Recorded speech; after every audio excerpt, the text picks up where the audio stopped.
The folded paper hit the table between them like a gunshot. Stella Yates stared at it, her breath caught somewhere between her lungs and her throat, her fingers pressed flat against the worn oak surface of the Hartwell Ranch house kitchen table. The deed. The North Pasture deed. She recognized the official seal of Crockett County, Texas, pressed into the lower corner of the document, and she recognized the surveyor's handwriting that had scratched out the boundaries of that land more than a decade ago. She had seen this document before, in her father's hands, in the lawyer's office, in the courthouse when everything had gone so terribly wrong. Benjamin Hartwell stood on the other side of that table, his jaw tight, his dark eyes unreadable beneath the brim of a hat he had not bothered to remove when he came inside. He was a tall man, broad across the shoulders in the way that years of hard work carved a person rather than vanished them, and his hands, which had just released that deed onto the table, were rough and scarred and trembling ever so slightly in a way she doubted he wanted her to notice. "It was always meant to belong to you," he said. His voice was low, rough, like gravel rolling down a dry creek bed. Stella looked up from the paper and met his eyes, and what she saw there cracked something open in her chest that she had been keeping sealed for 3 long, brutal years. She had come here with anger. She had come to this ranch house with accusations loaded and ready, with the certainty that Benjamin Hartwell was the man who had stolen the North Pasture from her family, the man who had used legal tricks and county connection to strip the last piece of Yates' land from her dying father's estate. She had come here ready to fight him. She had not come here to have him hand it back. "You are lying," she said, and her voice did not shake because Stella Yates had learned long ago not to let her voice shake in front of men who held power over her life. "Read the transfer document on the back," Benjamin said. "The date on it. Read it carefully." She did not want to look down. Looking down felt like surrender, but the truth of what he was saying pulled at her the same way a current pulls at a person standing too close to a flooding river, and she looked. The date on the back of the deed was not recent. It was dated 2 months before her father, Robert Yates, had died. Stella's fingers closed around the edge of the paper, and the whole story she had built in her mind about Benjamin Hartwell, the story of the villain, the schemer, the cold-blooded cattleman who had taken everything, began to splinter at its foundations. She needed to understand how she had gotten here. She needed to go back to the beginning, because the beginning, it turned out, was not what she had believed it to be at all. 3 years earlier, the spring of 1882 had come to Crockett County hard and dry.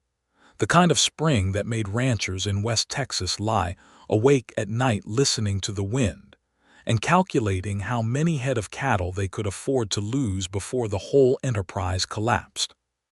The Yates property sat on the eastern edge of the county, a modest spread of about 400 acres that Stella's father had worked for 20 years, first with his wife Clara before she passed, and then alone with Stella helping him as best she could from the time she was old enough to hold a fence post steady.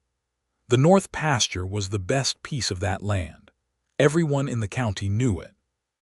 The North Pasture had a natural creek running through its lower quarter, a real creek, not just a seasonal wash, and in a part of Texas where water was the difference between survival and ruin, that made the North Pasture worth more than the rest of the Yates spread combined. Robert Yates had always said he would never sell it. He said it was the one piece of ground that would keep Stella fed and housed if something happened to him.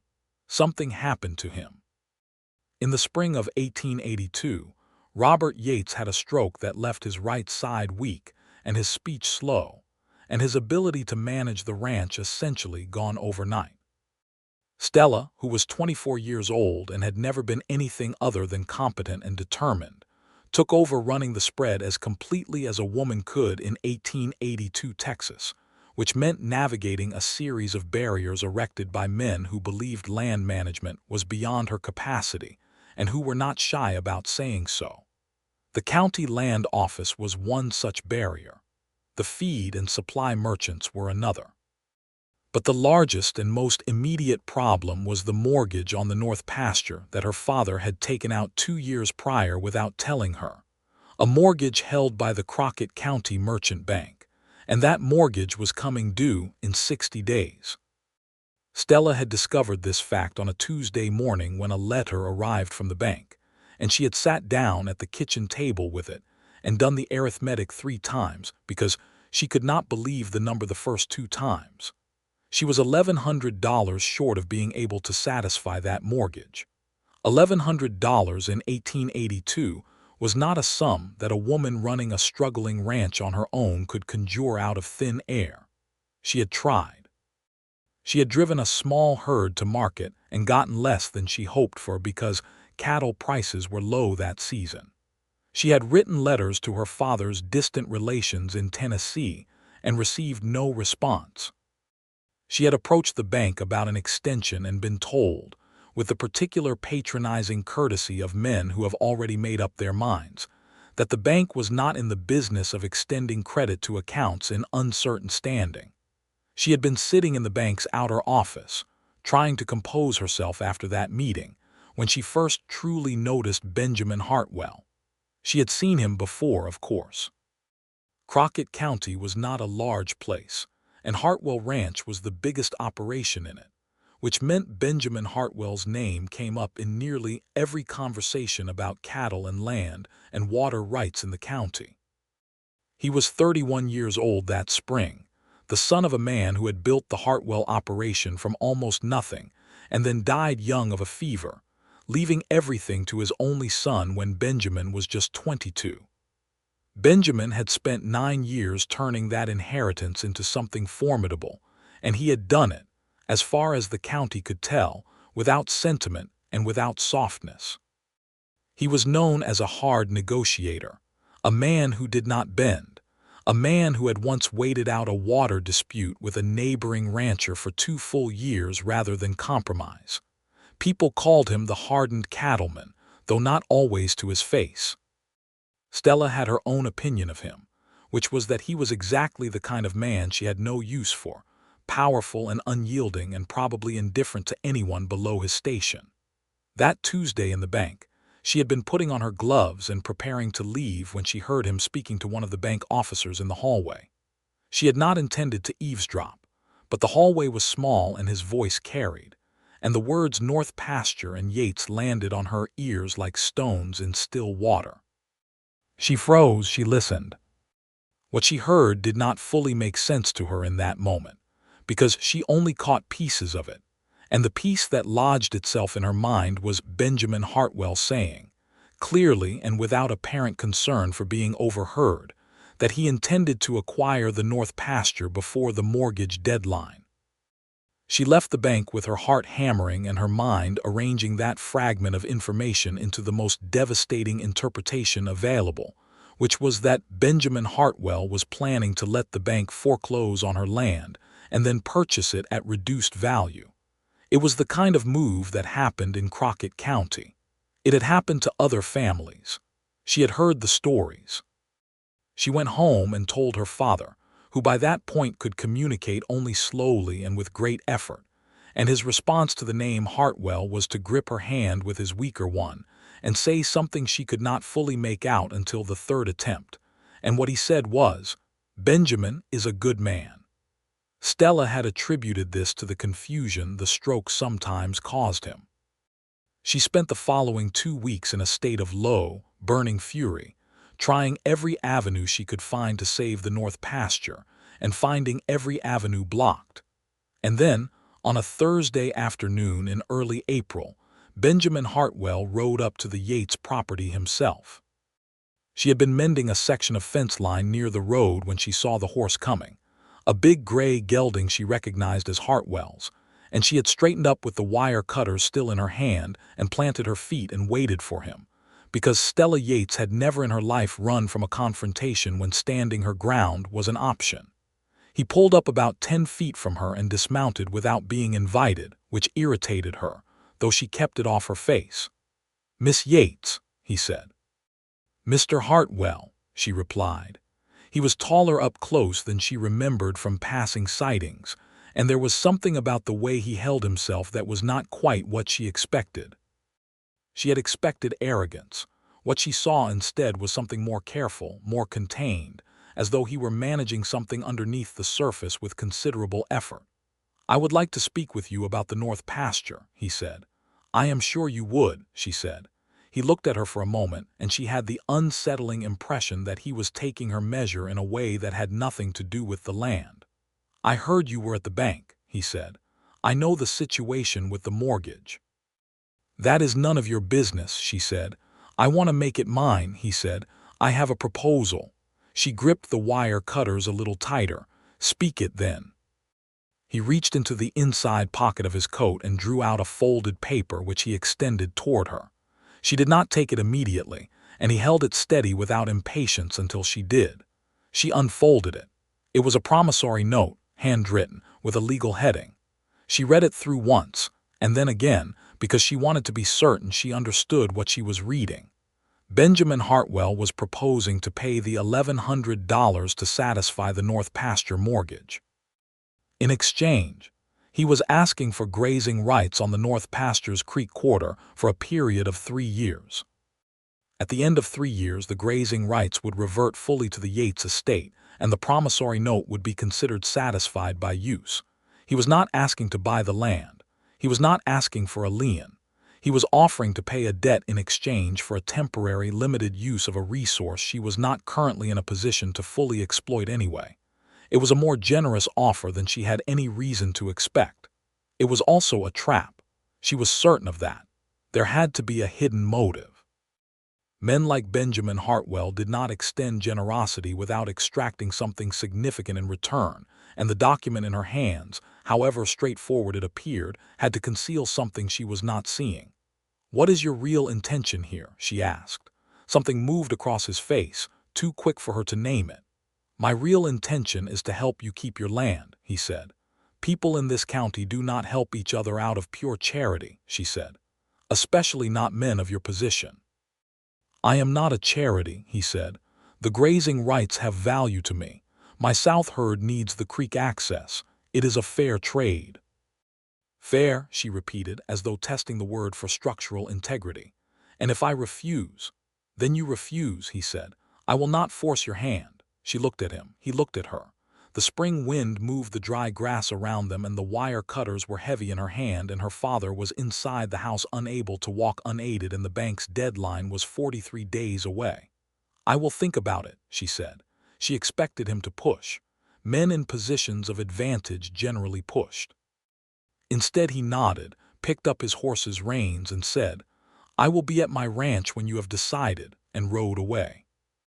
Stella stood there in the fence line for a long time after the dust of his passage settled, and the feeling in her chest was not the anger she was comfortable with, but something more complicated and less welcome, a grudging, suspicious wondering whether she might have misjudged something important. She did not like that feeling at all. She researched him before she gave him her answer. She drove into town and had careful conversations with 3 different people who had done business with Benjamin Hartwell over the years. She spoke to a rancher named Horace Dunbar, who had sold Hartwell a parcel of land 5 years ago. She spoke to the feed merchant who supplied both their operations. She spoke to the county surveyor who had mapped the North Pasture. What she found was not a portrait of a ruthless schemer. What she found was a picture of a demanding but scrupulously honest man, one who paid his debts on schedule, who treated his ranch hands with fairness if not warmth, who had intervened 3 years ago when a drought was threatening to wipe out several smaller ranches by organizing a cooperative water-sharing agreement that had benefited everyone in the county, including families like hers, though she had been away in San Antonio at the time nursing her mother through her final illness and had not known about it. She also found, from the surveyor, a piece of information she had not expected.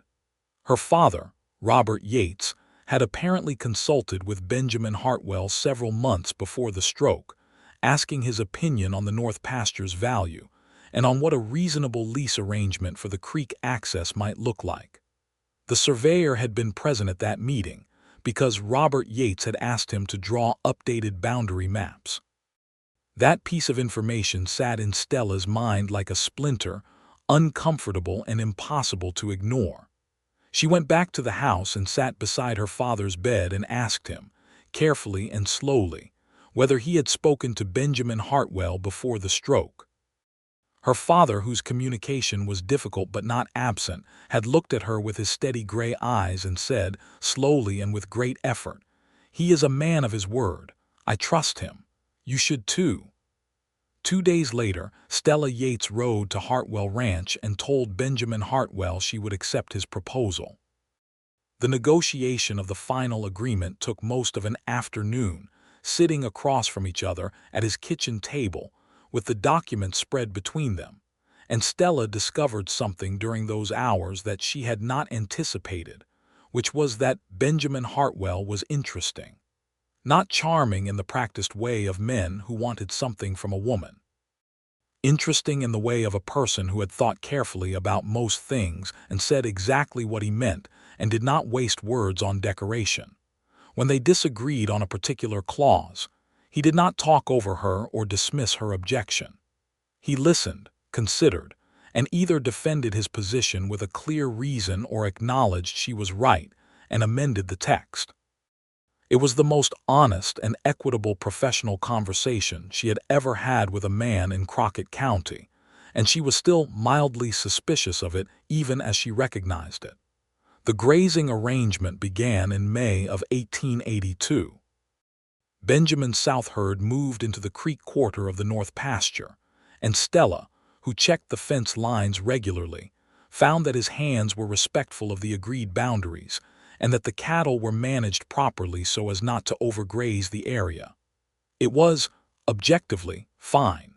Better than fine. The $1,100 had paid off the mortgage and given her enough breathing room to begin stabilizing the rest of the ranch's finances.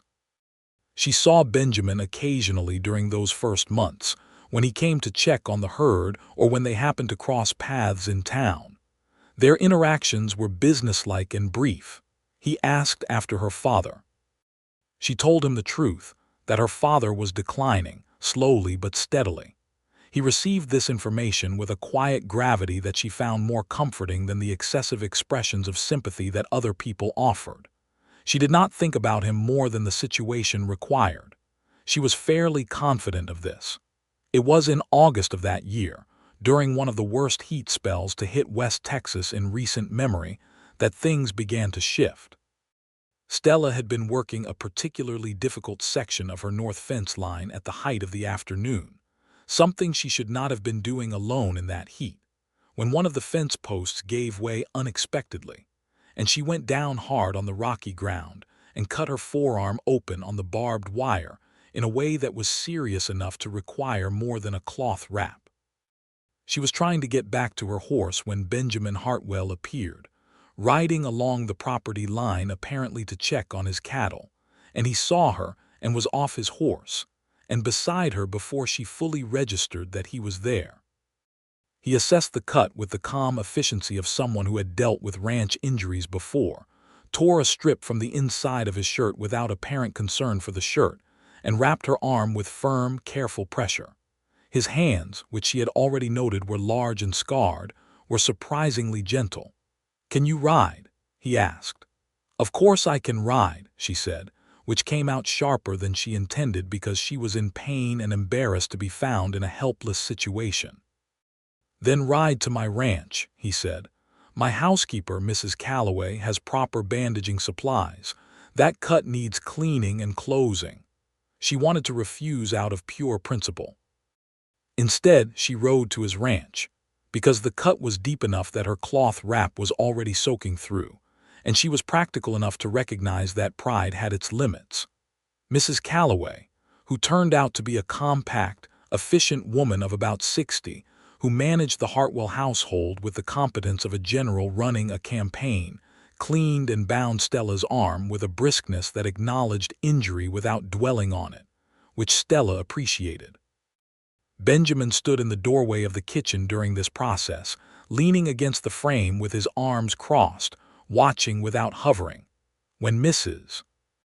Calloway was done, she produced coffee and food without asking whether anyone wanted any, and Stella, who had been working in the heat since dawn, ate without arguing. "You should not be working fence lines alone in August," Benjamin said. He said it without inflection, as a statement of fact rather than a criticism, which somehow made it both more and less irritating. "I should not need to be," Stella said, "but my circumstances are what they are." He looked at her. She looked back at him with her chin up. "I can spare a hand on Tuesdays," he said, "to help with the heavy work." "That is not in our agreement," she said. "No," he said, "it is not." She understood this to mean it was an offer freely made, not an addition to any contract between them.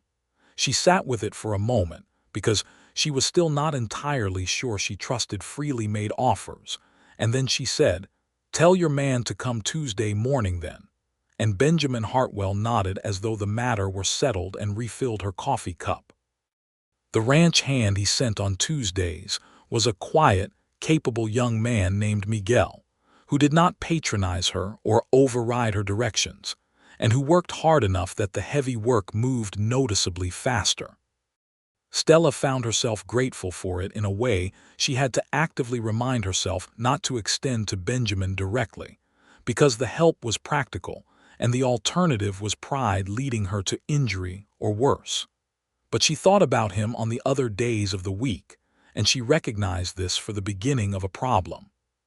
She thought about the particular way he listened when she spoke, with a quality of full attention that was rare in her experience, and that she found herself wanting without having asked for it. She thought about the scar that ran along the left side of his jaw and the way he never explained it. She thought about what her father had said, that Benjamin Hartwell was a man of his word. She thought about the fact that her father, who had known a great many men in his long life and trusted very few of them, had chosen Benjamin to consult when he was worried about the North Pasture's future. In September, her father had another stroke. This one was more severe than the first, and the doctor told Stella plainly that recovery was not likely, and that she should prepare herself for the final progression of his illness. She sat with this information outside the doctor's office in the afternoon sun for a long time, and then she rode home and sat with her father and held his hand, and told him she was going to be all right, which was what he needed to hear, even though she was not entirely sure it was true. Benjamin came to the house 3 days later. He had heard, apparently, because news traveled fast in a small county. He came alone, without his hat, and knocked at the door rather than letting himself into the yard, and when Stella opened it he handed her a lidded pot that turned out to contain a proper stew, the kind that took hours to make properly. She stared at the pot. "Mrs. Calloway sends it," he said. "Please thank her," Stella said. "You could thank her yourself," he said. "She would like to see you." She looked up at him. He was not quite meeting her eyes, and on his face was an expression she had not seen there before, something careful and unguarded at the same time, and she realized with a small internal shock that he was nervous. Benjamin Hartwell, who faced down land disputes and drought and the full weight of running a major ranching operation without apparent anxiety, was nervous standing at her door with a pot of stew. Something warm moved through her chest, brief and involuntary, like a match struck in the dark. "I will come on Friday," she said. To thank her. He nodded, recovered himself, and left. She came on Friday. Mrs. Calloway received her in the Hartwell kitchen with the matter-of-fact warmth of a woman who had been mothering people without being asked to for her entire life, and fed her properly and talked to her about practical things, the ranch, the season, the price of flour, things that occupied the mind without requiring her to engage with the larger grief that waited at the edges of every waking hour. Benjamin sat at the far end of the kitchen table and read through ranch ledgers and did not intrude on the conversation but did not leave either, and his presence there, quiet and solid, was something Stella told herself she was not accounting for in how settled she felt by the end of the evening. She came back the following Friday, and the one after that. It became a habit neither of them named or negotiated. She came on Friday evenings. Mrs. Calloway fed her.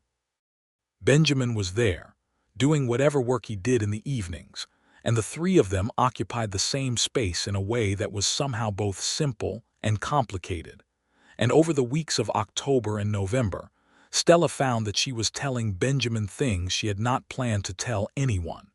She told him about growing up on the ranch with her parents before her mother's illness, when the place had felt alive with possibility.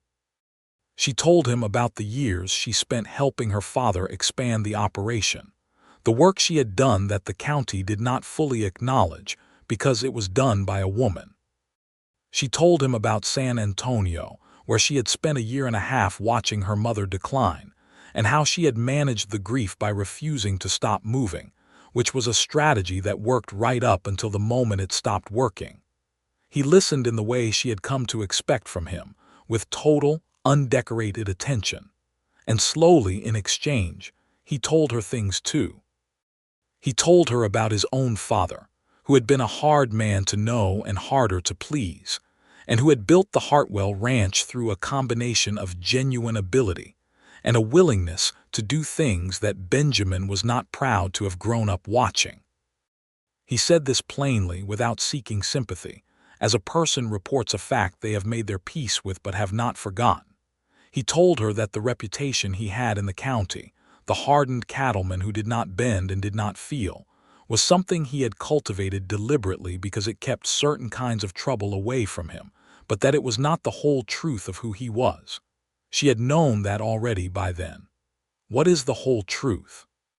She asked him one evening in November, when the first real cold of winter had come in from the north, and the kitchen was warm with the stove's heat, and Mrs. Calloway had tactfully gone to bed early. He was quiet for a long moment, looking at his coffee cup. "I am someone who has made decisions out of caution and practicality for so long," he said slowly, "that I am not always certain what I would choose if I were choosing freely." She thought about this.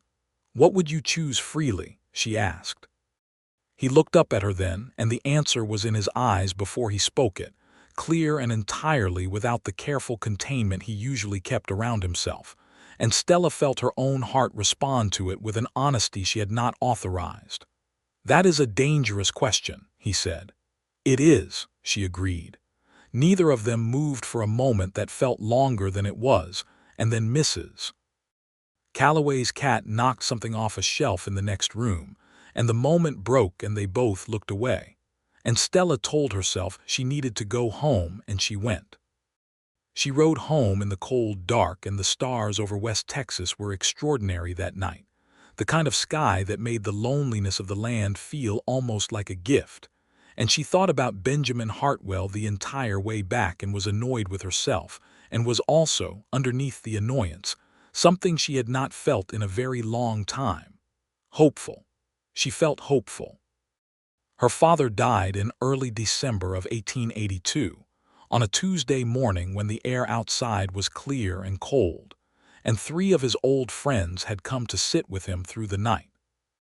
He went quietly, which the doctor said was a mercy, and Stella held his hand through the last of it and said goodbye to the last of her family with the steadiness she had always maintained in front of other people, and then went into the barn alone afterward and let herself come apart completely, privately, for about 20 minutes, before she pulled herself back together and went to make the arrangements. Benjamin came to the funeral. He stood near the back of the group at the graveside, hat in hand, and did not approach her during the service. Afterward, when most people had offered their condolences and drifted back to their buggies and horses, he came to her. He did not say he was sorry. He did not say her father was in a better place or that time would heal the loss. He said, "Your father was one of the most honest men I have ever known, and the county is poorer for his absence." And then more quietly, "I am here if you need anything at all, Miss Yates, not as a business partner, as a friend." Stella had to look away from him to maintain her composure because she had received 20 variations of condolence that day, and his was the only one that had threatened to undo her. "Thank you, Benjamin," she said. It was the first time she had used his given name. He noticed. She saw it in the slight change in his expression. "Stella," he said, just her name, as though he were testing the sound of it. And then he put his hat back on and left her with the last of the winter light on the red Texas earth and the new grave behind her, and something fundamental altered in the arrangement of her world. January 1883 came in with a cold wind and a particular problem that Stella had not anticipated. Her father's estate, once properly processed through the county records, revealed a complexity she had not known about. Her father, in the months before his first stroke, had made arrangements with the county land office regarding the North Pasture title that had not been communicated to Stella because the stroke had happened before he could tell her. She discovered this when she went to the land office to ensure the North Pasture title had been correctly transferred to her name as the sole heir, and the clerk told her that there was a recorded document in her father's file that involved the North Pasture, and that she would need to speak with the county registrar to understand its implications. The county registrar was a careful, slow-speaking man named Franklin who pulled the relevant file and spread the documents on his desk, and explained the situation to her with the painstaking patience of someone delivering news they know will not be well received. Her father had recorded a conditional arrangement with the county land office 6 months before his stroke. The arrangement established that, in the event of his death, if the North Pasture mortgage had been satisfied, the title to the North Pasture would be held in trust by a designated party for a period of 1 year, at the end of which a formal transfer to the heir would occur. The designated party was Benjamin Hartwell. Stella sat very still in the registrar's office. What was the nature of this arrangement? She asked, in a voice that came out perfectly calm. Franklin explained that it appeared to be a protective measure, her father's way of ensuring that the North Pasture could not be claimed by creditors or legal challenges during the vulnerable period following his death, while the estate was being settled. By placing the title in trust with a designated and trusted party, the land would be protected from the kinds of opportunistic claims that sometimes emerged when estates were in transition. At the end of the trust period, the designated party was legally obligated to transfer the title fully to the heir. The trust period ended in 1 month, and Mr. Hartwell is aware of this arrangement, Stella asked. He would have been required to sign the original documentation, Franklin said. Yes. She left the registrar's office and stood on the wooden sidewalk outside with the January wind cutting at her face and reorganized everything she knew. Benjamin Hartwell had known, since before her father died, that he was holding the North Pasture title in trust. He had known it when he paid the mortgage. He had known it through all the months of their Friday evenings. He had known it when he sat across from her at his kitchen table while she talked about her family's history with that land. He had not told her. She could not immediately determine whether this was a betrayal or its exact opposite, and the uncertainty was its own form of anguish. She went to Hartwell Ranch that afternoon, not on a Friday, not in the evening, but in the cold middle of a January Tuesday, and she did not knock because she was too angry to observe that courtesy. She pushed open the front door and found Benjamin in the main room going through account books, and he looked up when she came in, and she watched him understand immediately what she had found out because the expression on his face was not surprise. "You knew," she said. "Yes," he said. "The whole time." "Yes," she pulled in a breath. "Why did you not tell me?" He set down the ledger and stood, and he had the sense not to move closer to her, staying on his side of the room. "Because your father asked me not to," he said, "until the trust period was ending. He felt it would be better for you to simply see the title transferred without knowing the details of the arrangement, because he knew you would resist anything that looked like help from someone you did not trust." "He was right about that," she said. "He was," Benjamin agreed. "He knew you very well." "He trusted you," she said. "He did," Benjamin said, "and I tried to be worthy of it. And the grazing arrangement, the promissory note, that was genuine," he said. "The creek access is useful to me. But yes, there was also the mortgage to satisfy, because the trust arrangement only took effect if the mortgage was cleared, and your father was afraid you would not be able to clear it on your own in time." She absorbed this. "So he arranged for you to solve the mortgage problem." "He wrote me a letter," Benjamin said, before the stroke. He told me what was coming and asked me to make the proposal, and said not to tell you where the idea had originated, because you would refuse it if you knew it was his plan rather than mine. Stella sat down in the nearest chair because her legs were not steady. He plotted this, she said. He protected you, Benjamin said, in the way he knew how. She pressed her fingers against her eyes for a moment. Robert Yates had been a complicated man, and she had known that, but the scale of this particular arrangement was something she was still processing. "And what did you get from it?" she asked. "You spent $1,100 and a year of careful management, and you are going to hand the title to me in a month. What did you actually gain from this?"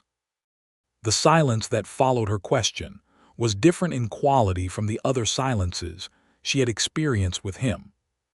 It was charged with the thing that had been building between them since August, since November, since the funeral, since all the Friday evenings they had spent becoming, against both their intentions, something more than business partners.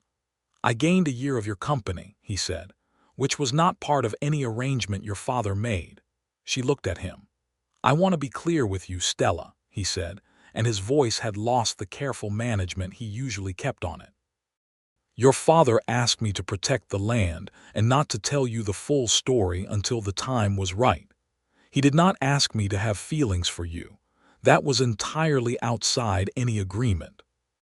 And I will sign the title over to you on whatever day you wish, and I will not use it as leverage or condition for anything else. The land is yours. It was always yours. That is not a negotiation." She was very still. "But," he said, "if you are willing to hear it, I would like to tell you what I would choose if I were choosing freely." She remembered that conversation in November, the dangerous question, the answer in his eyes. "Tell me," she said. "I would choose to court you properly," he said, "honestly. With you knowing everything there is to know. No hidden history, no conditions, no arrangements I have not told you about. Just me asking whether you are willing to give me the chance to show you who I am." The January wind pushed at the windows of the ranch house, and somewhere outside one of his hands was moving a horse through the yard, and the fire in the hearth made the room warm despite the cold, and Stella Yates looked at Benjamin Hartwell and felt the last of her carefully maintained suspicion give way beneath the combined weight of everything she had come to know about him. She was not a woman who trusted easily. She had earned that caution through a series of experiences that had made it entirely reasonable. But she had also learned over the course of this strange and convoluted year that Benjamin Hartwell was one of a rare kind of person, one who meant what he said and said what he meant and bore the weight of a promise with the same seriousness he brought to everything else. "Ask me then," she said. He looked at her for a moment with something that was almost wonder. "Stella Yates," he said, "will you allow me to court you?" "Yes," she said, "with one condition." "Name it," he said. "No more secrets," she said. "If there is something I should know, you tell me, whatever it is." "Done," he said without hesitation. She stood up from the chair and straightened her coat and said, "I will come on Friday as usual." And she left. And she rode home with the winter wind at her back and a feeling in her chest like the opening of a door that had been closed for a very long time.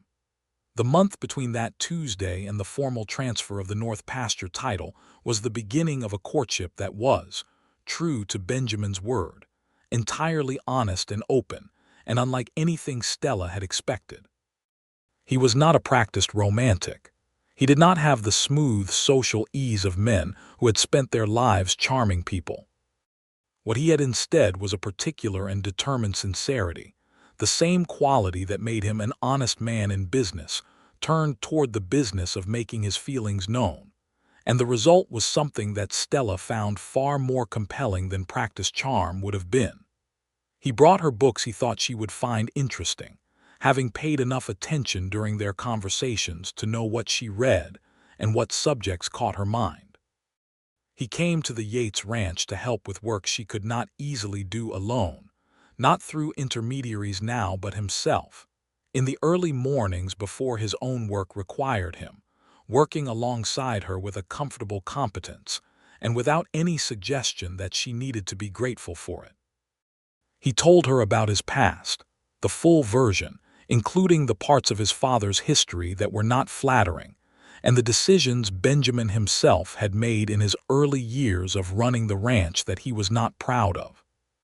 He told her about a boundary dispute in 1878, where he had used the full weight of his legal and financial advantage to outmaneuver a smaller rancher in a way that had been legal but not entirely fair, and about the fact that he had gone back the following year and offered the man a compensation arrangement that he had not been legally required to make. She told him her full history too, including the year in San Antonio and the particular loneliness of watching someone die slowly, and the way grief had made her harder in some places and more uncertain in others. She told him that she had not trusted men in positions of power over her life for a long time, and why, and he listened to all of it without defending his gender or minimizing her experience. In February, on a mild afternoon that felt more like early spring than late winter, they walked the North Pasture together, the full length of it from the southern fence to the northern boundary, where the land rose slightly toward a low ridge, and Stella showed him the creek as though he had not seen it before, describing what it looked like in each season and how her father had used to say it was the heart of the property. At the top of the ridge, where you could see most of the property spread out below and the Hartwell ranch's fields visible in the distance, Benjamin stood beside her and said, "It is remarkable land." "It is," she said. "It is the only thing I never doubted when everything else was uncertain, that this land was worth protecting." "Your father was right about that," he said. They stood there for a while in comfortable silence, and she became aware at some point that their hands had found each other without either of them making a decision about it, her fingers intertwined with his, both of them looking out over the land and the sky and not at each other, and it was one of the most peaceful and complete moments she could remember in years. She turned to look at him. He turned at the same moment.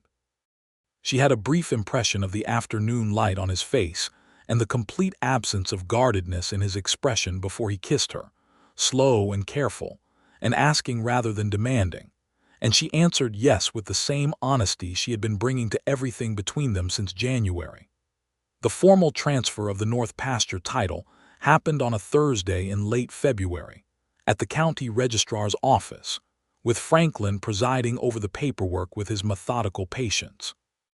Benjamin signed the transfer document with the same unflurried steadiness he brought to everything and slid it across the desk for Stella to receive. And when she had signed her name and the registrar had notarized the whole thing, and it was officially and irrevocably in her name, Benjamin reached into the inside pocket of his coat and produced the original deed, the one with the county seal, the one she had seen her father hold, and he folded it and pressed it into her hands. "It was always meant to belong to you," he said.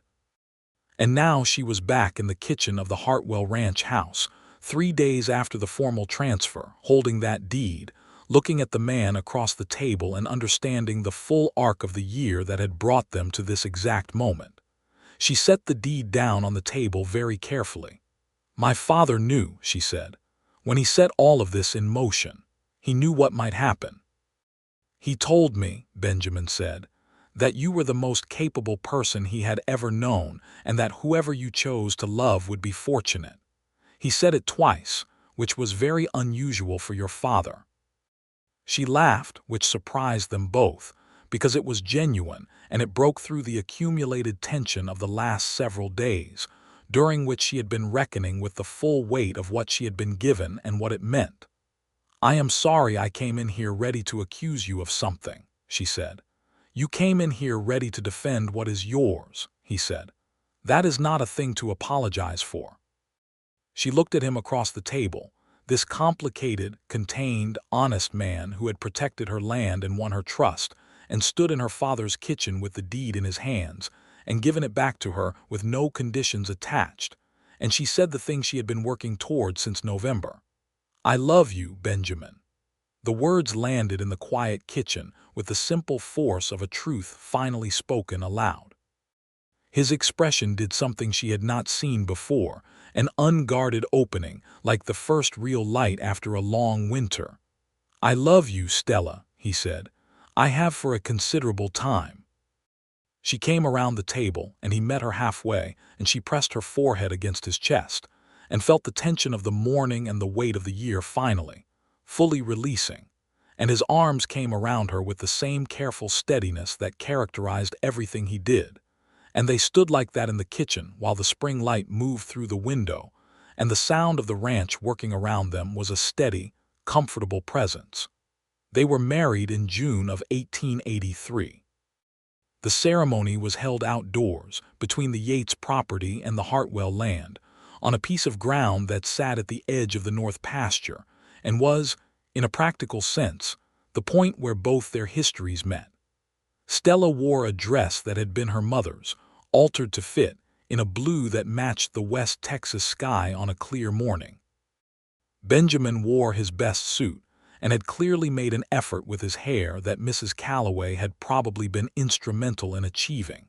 And when Stella arrived and he turned to look at her, the expression on his face was something she intended to hold in her memory for the rest of her life. The presiding minister was a traveling preacher who served a circuit through Crockett County, and he spoke the words of the ceremony with a simple sincerity that suited them both. About 30 people attended, friends and ranch hands and neighbors. Mrs. Calloway in the front row with a handkerchief she was definitively not going to use except that she did. Horace Dunbar, who had done business with Benjamin and who had been one of the people Stella had consulted a year ago, was there and shook Benjamin's hand afterward with the kind of respect men show when they believe a thing has turned out correctly. The question of the properties was resolved in a way that satisfied everyone. The Yates Ranch and the Hartwell Ranch remained legally distinct operations, because Stella had been clear that the North Pasture and its surrounding land were hers, had been her family's, and would be managed as part of a joint operation but not absorbed into the Hartwell estate. Benjamin had agreed to this without argument, understanding that the land carried a history that was not his to subsume. What they built together was a partnership in the truest sense, two operations managed cooperatively, decisions made jointly, each bringing their particular knowledge and capability to the combined enterprise. Benjamin had the larger operation and the county connections and the experience with large-scale cattle movement. Stella had an intimate knowledge of the eastern range and the water resources, and a systematic mind for the kind of detailed financial management that Benjamin, she discovered, was willing to admit he found tedious. They worked well together. This was both expected and a relief, because working alongside someone all day tests a relationship in ways that courtship cannot fully predict. And what they found was that their styles of working were complementary in ways neither of them had quite anticipated.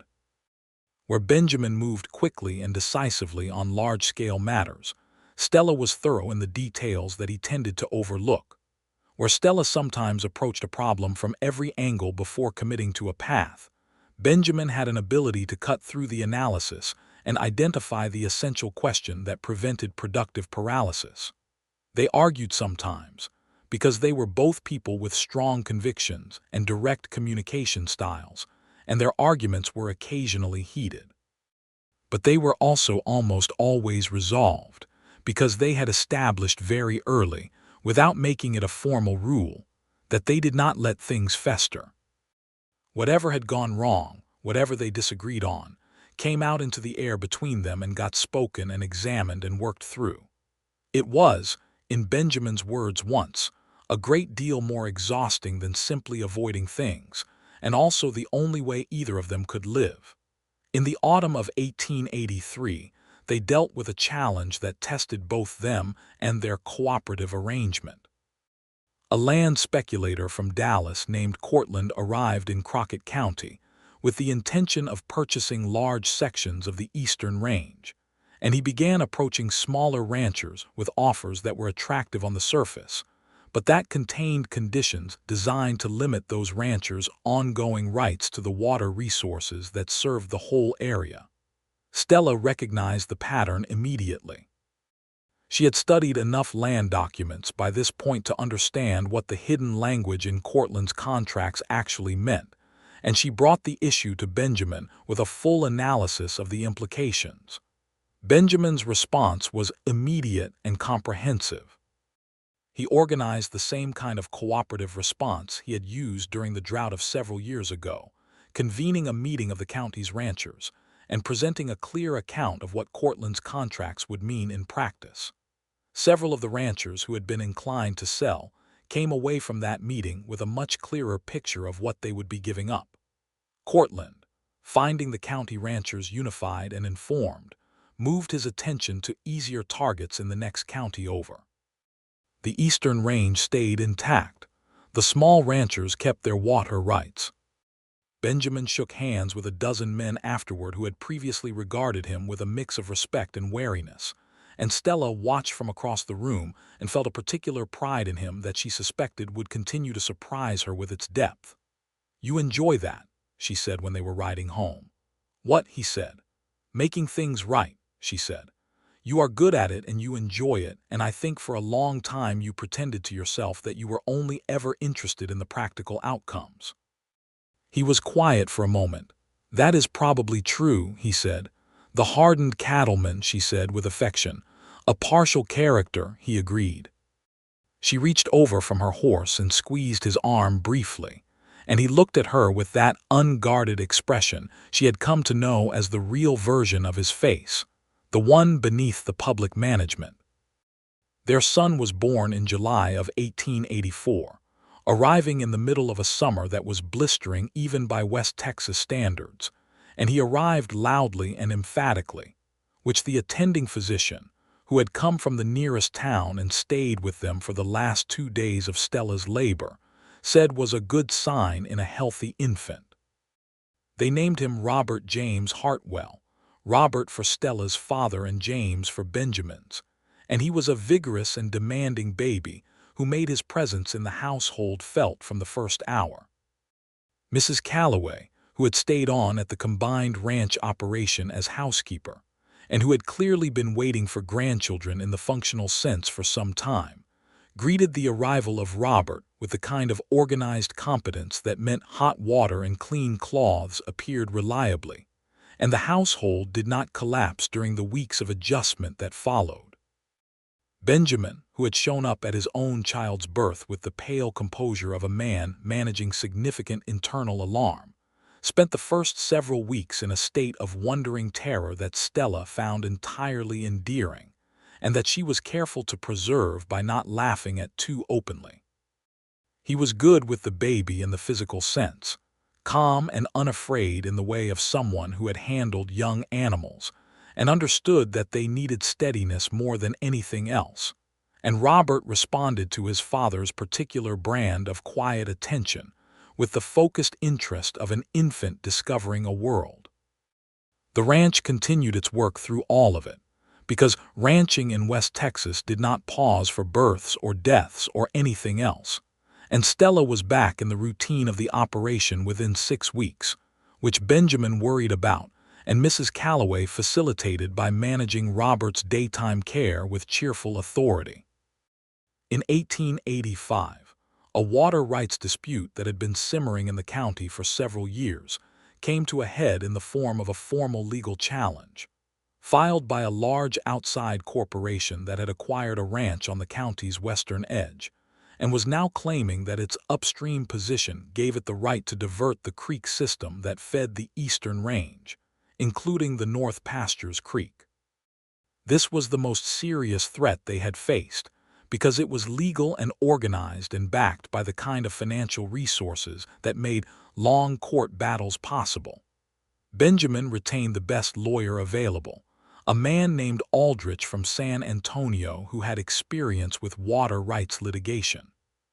Stella spent 2 months going through every historical land document, survey record, and county record she could access, constructing a systematic evidence base for the established use of the creek system that gave the Eastern Range ranchers prior rights under Texas water law. The case went to district court in the fall of 1885. Aldrich argued it with the evidence Stella had assembled, and Stella herself testified as to the historical use and management of the North Pasture's water resources, doing so with a clarity and thoroughness that Aldrich later said had been the most effective testimony of his career. The court ruled in favor of the Eastern Range ranchers. The corporation appealed. The appeal was denied in early 1886. The North Pasture Creek stayed where it had always been, flowing through the lower quarter of the land that had belonged to the Yates family and now anchored the combined Hartwell-Yates operation. In the spring of 1886, Stella found out she was expecting again, and this time the pregnancy was easier than the first, and she knew enough to manage her energy and her workload in a way that did not leave her exhausted at its end. She and Benjamin had by this point developed a domestic partnership so thoroughly worked in that they navigated its requirements without needing to negotiate each individual piece, which was the result of 3 years of deliberate honesty and the occasional heated argument and the sustained choice to keep choosing each other. She came to him one evening in August, when the baby was making her uncomfortable in the way of late pregnancy, and the heat was still heavy even after sunset, and she found him on the porch doing his end-of-day accounting, and she sat beside him and leaned against his shoulder, and he moved the ledger aside without comment and put his arm around her, and they sat there in the cooling air with the stars coming up over West Texas and the sounds of the working ranch settling into night. "Do you ever regret it?" she asked. "Any of it?" He considered the question, which was one of the things she loved about him, that he never gave quick answers to real questions. "No," he said, "not a thing. Not one decision since the day your father wrote me that letter." "You were nervous," she reminded him, "when you came to offer me the promissory note." "Terrified," he agreed without embarrassment. "You were going to refuse me out of principle, and I knew it, and I had no idea how to prevent it."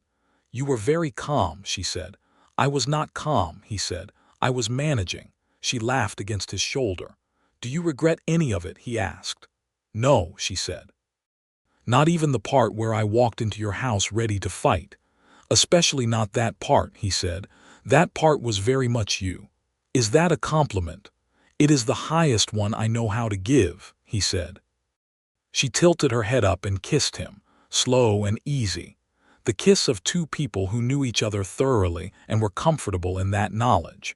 And the stars continued to come up over the ridge of the North Pasture, and the Texas night was wide and deep and full of the sounds of a living, working place that belonged to them in every sense of the word. Their daughter arrived in October of 1886, smaller than her brother had been but no less vocal about her arrival, and they named her Clara Rose Hartwell, Clara for Stella's mother and Rose for Benjamin's mother, who had died when he was 12 and whose memory he kept quietly. Clara turned out to be, from very early on, a person of intense opinions and unwavering focus, characteristics that both her parents recognized with a particular amusement. Robert, who was 2.5 and had not been entirely prepared for the concept of a sister, required several weeks of adjustment, and then decided that Clara was, on balance, acceptable, particularly once she began to be able to be carried around and shown things, which he took it upon himself to do with great seriousness. The fall of 1886 was also the season when Benjamin and Stella formalized the combined operation of their properties into a single business partnership, with legal documents that Aldrich helped them prepare. Documents that clearly delineated Stella's ownership of the Yates land, including the North Pasture, and her equal partnership in the joint operation. It was the kind of arrangement that was unusual for the time, when most property in a marriage defaulted to the husband's control, and it required a specific legal structure to maintain its protections. Benjamin had been the one to insist on it. He had come to Stella with the proposal, with Aldrich's counsel already lined up, and had said that he wanted her name on the partnership documents as an equal, not as a courtesy, but as a legal fact, because the work she contributed to the operation was equal, and the land she brought to it was hers, and any arrangement that did not reflect those facts was one he was not comfortable maintaining. She had looked at him for a long moment when he said this, thinking about the county land office and the bank, and all the places where her claims to her own land and her own work had been minimized or ignored by people with the authority to do so. "You are a remarkable man," she said. "You are a remarkable woman," he said. "The documents should say so." The partnership was recorded with the county on a clear November day, and Stella Yates Hartwell's name was on it in full, and it meant something that she did not have words for but that settled into her bones like warmth. The years that followed were full in every sense of the word. The operation grew steadily, not recklessly, but with the careful expansion of people who understood what they had and were not willing to risk it for speed. They hired additional hands as the herd increased, treating them with the fairness that had always characterized Benjamin's management, and that Stella reinforced by paying attention to the practical welfare of the people who worked the land. They had their disagreements and their difficult seasons. The drought of 1887 was hard, and they made choices that cost them in the short term to protect the land in the long term, selling cattle before they had to rather than after, conserving the creek water with a discipline that Benjamin's South herd management made possible. They came through it with the operation intact and with a clearer knowledge of how they worked together under pressure, which turned out to be solidly, with good communication and a shared willingness to make the hard choice when it was necessary. Robert grew into a boy of intense curiosity and strong will, with his mother's capacity for systematic thought and his father's physical steadiness, and he spent his days on the ranch absorbing everything around him, with the focus of someone who intended to understand it thoroughly. By the time he was 5, he was following Benjamin on morning rounds with a seriousness that made the ranch hands hide their smiles, and by 7, he was asking questions about the water rights history that surprised even Stella. Clara, who turned out to be as tenacious as her naming suggested, was a child of vivid enthusiasms and categorical certainties, and she and Robert had the relationship of two people who understood each other completely and disagreed constantly on the basis of that understanding, which both Benjamin and Stella recognized as their own dynamic translated into the next generation. In the summer of 1889, Stella found out there was a third child coming, and she told Benjamin on a quiet Thursday evening, and he received this news with a look of such genuine, uncomplicated joy that she filed it alongside the memory of his face at their wedding, and the moment in the county registrar's office, and the evening on the North Pasture ridge, in the collection of things she intended to keep. The third child arrived in February of 1890, another son, and they named him Henry John Hartwell, John for Benjamin's uncle who had been the man Benjamin trusted most in his early years of running the ranch, and Henry because Stella had always loved the name, and this was, she informed Benjamin, a contribution to the negotiation of the child's name that she was not willing to yield on. Henry was a calm and amiable baby, easier in his early months than either of his siblings had been, and Robert at 6 took his role as older brother with a protective seriousness that occasionally required their parents to remind him that his brother was fine and did not need to be supervised at all times. The spring of 1890 brought a visitor to the county that neither of them had expected. A journalist from a San Antonio newspaper arrived to write a series of articles about the changing landscape of the West Texas cattle industry, and he came to the combined Hartwell-Yates operation as one of his subjects because its unusual partnership structure had apparently become something of a known quantity in legal and land management circles. He interviewed both of them, separately and together, and Stella answered his questions about the partnership and the land management with the thoroughness she brought to everything, and Benjamin answered his questions about the cattle operation with his characteristic directness, and they spoke together about the history of the enterprise. leaving out the complicated personal history, because it was not the journalist's business, but including the relevant facts of how a cooperative approach to water rights and land management could benefit an entire county's worth of operations, rather than simply a single estate. The article, when it appeared, was more interesting than most of what appeared in that newspaper, because the journalist had been smart enough to recognize that the story of two equal partners building a substantial operation in West Texas, at a time when such arrangements were unusual, was more compelling than a straightforward report on cattle prices. Stella read the article at the kitchen table on a morning in May and then handed it to Benjamin across the table and watched him read it, and when he looked up, his expression was one she recognized. "It uses your full name throughout," she said. "Stella Yates Hartwell, equal partner." "As it should," he said. "Not everyone in the county is pleased about the arrangement," she said. There had been, over the years, a persistent undercurrent of opinion that Benjamin had been too generous in the formal structure of their partnership, that a wife's name on a legal partnership document was an eccentricity that undermined the natural order of things. Neither of them had ever been particularly interested in this opinion, but it was there. "Not everyone in the county's opinion is worth considering," Benjamin said. "No," she agreed, "it is not. The summer of 1890 was a good one, the kind of West Texas summer that reminded you of why people stayed in a difficult land rather than moving somewhere easier. The heat was real, but the rains came at the right intervals, and the grass on the North Pasture was deep, and the creek ran at a good level through the lower quarter, as it had done through every year she had known it. One afternoon in late June, Stella walked the North Pasture alone, as she sometimes did, from the southern fence to the northern ridge.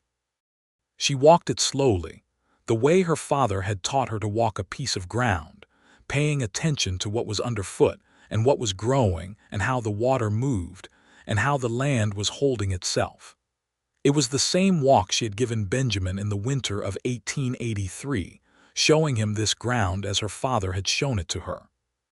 She stood at the top of the ridge in the afternoon light and looked out over the land, and it was exactly what it had always been, difficult and beautiful and full of the kind of history that settles into soil and stays there. The creek was visible as a darker line through the lower pasture. The Hartwell land spread to the west, its fields recognizable after 8 years of looking at them. The ranch house was visible if you knew where to look. She heard a horse behind her and turned, knowing before she turned who it was. Benjamin rode up and dismounted and led his horse the last few yards to stand beside her at the top of the ridge. "Mrs. Calloway told me you had come out here," he said. "She tracks my movements with impressive dedication," Stella said. "She worries," he said. "It is her nature." Stella turned back to look at the land. "My father stood in this exact place," she said. "I think he stood here a great many times. He used to say that the North Pasture was the best argument he knew for staying in Texas." "It is a compelling argument," Benjamin said. "He was right to protect it," she said, "and right to trust you with it." Benjamin was quiet for a moment. "I have wondered sometimes," he said, "whether he knew what he was setting in motion." "With us," she said, "yes." She considered this, the way she had considered it at intervals over the years, the letter her father had written to Benjamin, the arrangements made before the stroke, the careful orchestration of a situation in which two people who were suited for each other might be given the conditions to discover it. "I think he hoped," she said. "He was not a man who arranged things he was not reasonably certain about, but he hoped."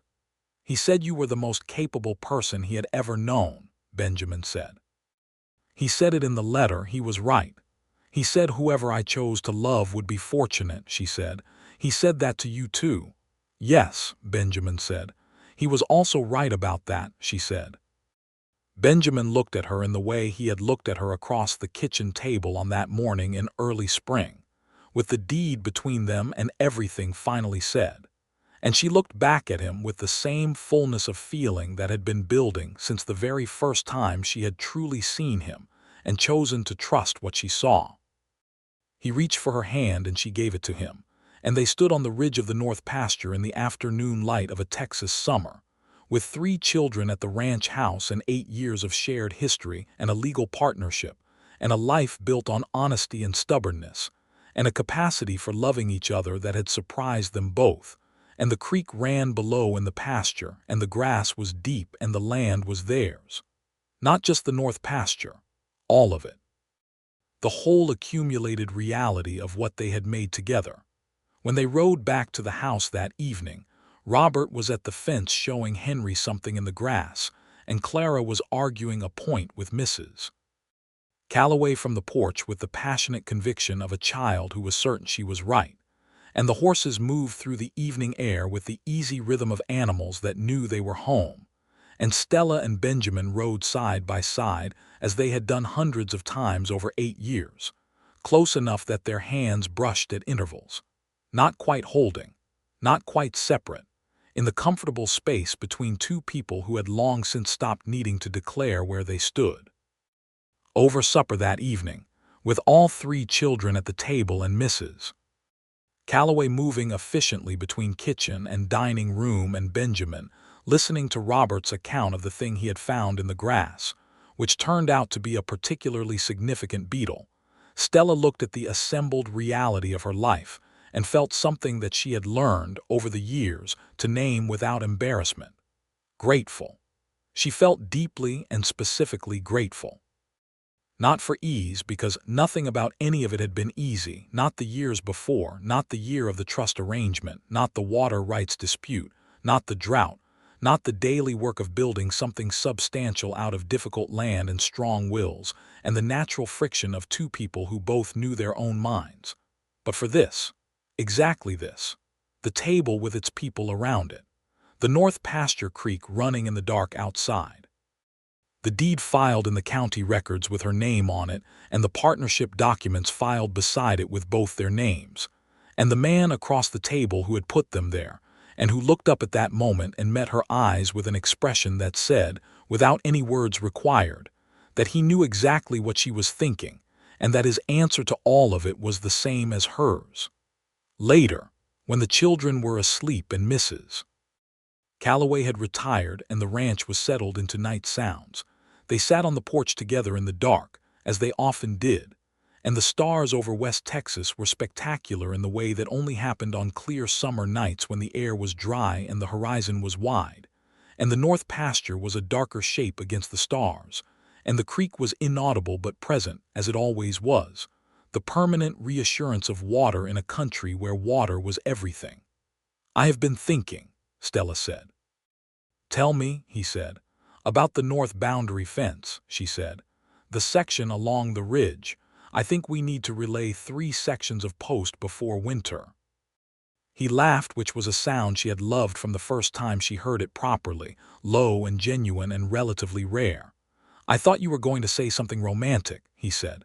"I am a practical woman," she said. "You are," he agreed, "among many other things." "What other things?" she said, with the particular tone she used when she was enjoying herself. He considered, in the way he considered all real questions. "The most formidable person I have ever encountered," he said. "The only one I have ever wanted to spend every day of my life next to. The woman who changed the entire shape of what my life was going to be by walking into a bank in Crockett County in April of 1882 looking like she intended to fight the whole world." "I was going to fight the whole world," she said. "I know," he said, "and I am deeply fortunate that you fought your way to me instead." She leaned her head against his shoulder and his arm came around her, and the night settled over them with its stars and its immensity, and the North Pasture was out there in the dark, real and present and permanent, the land that had started everything, the land that had always been hers and that was now part of a larger thing, a life, a partnership, a family, all of it rooted in this difficult and beautiful ground. The creek ran on in the dark. The stars turned overhead. And Stella Yates Hartwell and Benjamin Hartwell sat together on their porch in the deep West Texas night. And the story of how they had come to this place was complete in all its particulars. Every thread resolved, every debt paid, every secret finally told. And what remained was simply the extraordinary, ordinary fact of a life that had been built, honestly and stubbornly and with great love, by two people who had found each other in the middle of a fight and had chosen each other every day since.